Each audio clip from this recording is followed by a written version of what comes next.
Hi guys, and welcome back to the channel. So we're going to dive straight into the biggest stories in football today. So we're going to be talking about obviously Liverpool's shaky win over Girona, Arne Slot's brutal honesty about the performance, and also Man City's growing list of charges from the Premier League. It's getting wild out there, so let's get straight into it. So we're going to start with Liverpool v Girona. Oh my gosh.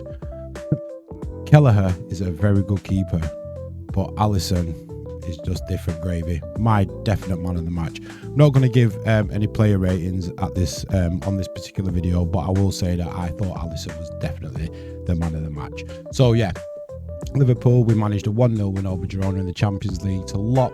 Basically, we more or less qualify for the next stage. It's our 6th win in 6 games. Pretty impressive on paper, right? But if you actually watch the match, you'll know it was far from a perfect performance. I thought our midfield definitely missed McAllister today. It just shows how vital he is. They just bypassed our midfield, just played through it time and time again.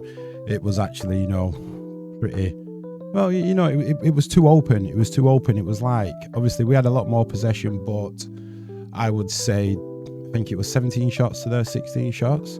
So it wasn't the best performance, but it was kind of professional performance, that's what we'll call it. So anyway, Mo Salah's penalty, that was the difference maker, but let's be real, if it wasn't for Alisson Becker, he was the hero of the night. Coming back from, I think it was a 2-month injury layoff, he pulled off save after save to keep us in it. I think it was one from that Esprit, what was going straight in. His save was that good, he actually could have caught it. Without him, could have been a different story. But on the flip side of the coin, their keeper pulled off some fantastic saves as well. Even though I thought Darwin Núñez was very wasteful, I don't know what we're going to do about Núñez at the moment. Still love him to bits. He's a fan favourite, but he's just not putting in those performances. It's pretty low on confidence. He really is.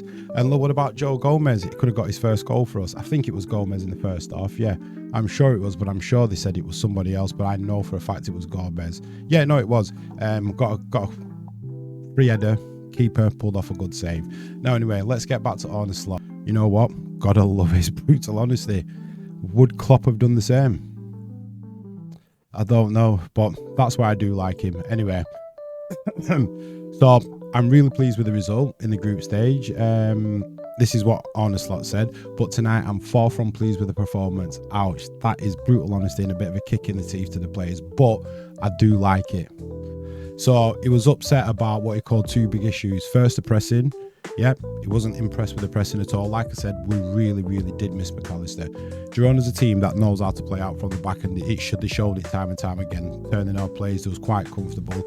There was that ball winner in the back. I can't remember his name. I think it was the number 6 bald head guy.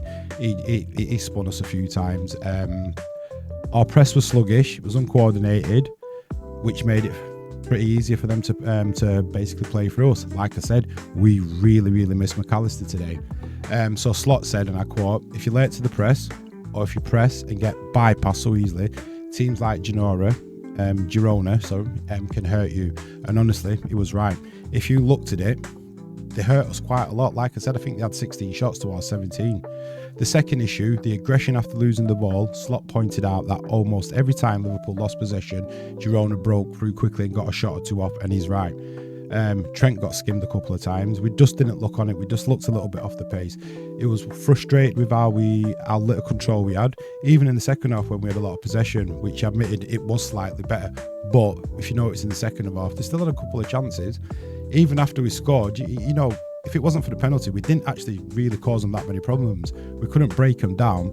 I thought we were slow in the build-up. I just thought it was just passing it around. You need to be zipping through.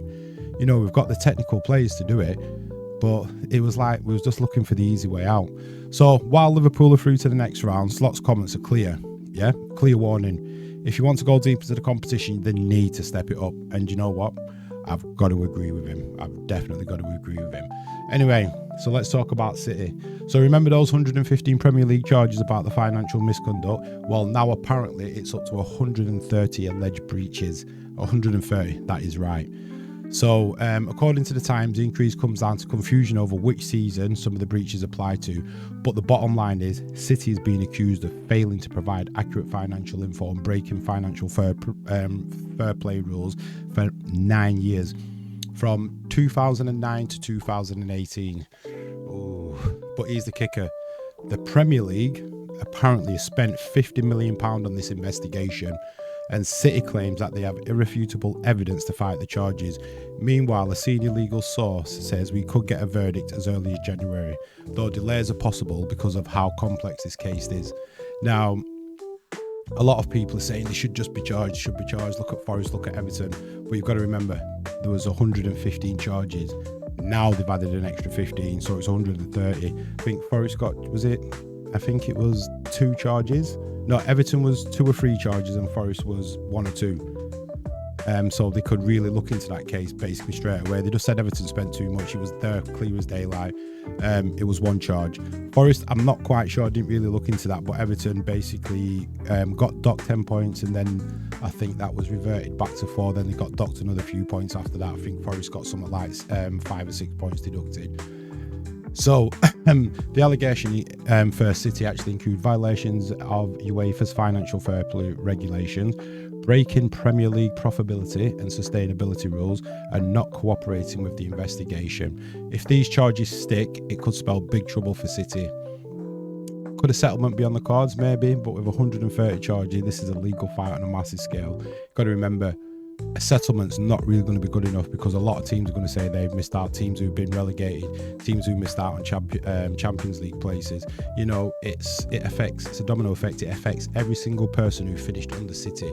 Now, they haven't cheated where they've gone out and it's match fixing, or they've taken drugs, to enhance the performance. It's just the financial fair play. Now, what do we really think about it? If you remember, in Italy 10 years ago, maybe a little bit longer, Juventus got relegated, but that was for match fixing, and lost the titles, and other teams got awarded the titles. What do you think about City? Do you think if they do get charged and they're found guilty, the Premier League, well, a lot of teams have already come out and says that obviously they're entitled to sue. I think Liverpool being one, maybe Arsenal, maybe Man United, a couple of them. But would you really take them titles? Do you think Arsenal, Man United, Liverpool, do you think they should be awarded those titles, what they lost out to? I think Liverpool, we lost it twice by 1 point. What do you think? See, I'll tell you what, that's for another video. That is definitely for another video. But let's just see how it plays out. So that's the latest anyway, folks. Liverpool are through to the next round, more or less. But basically, there's a lot to fix. Man City's legal drama is eating up. What do you guys think? Can Liverpool clean up their act in time for the knockouts? And how will City saga end? Drop your thoughts in the comments. Don't forget to like, comment, and subscribe. And I will check you on the next one. Peace out. See you later.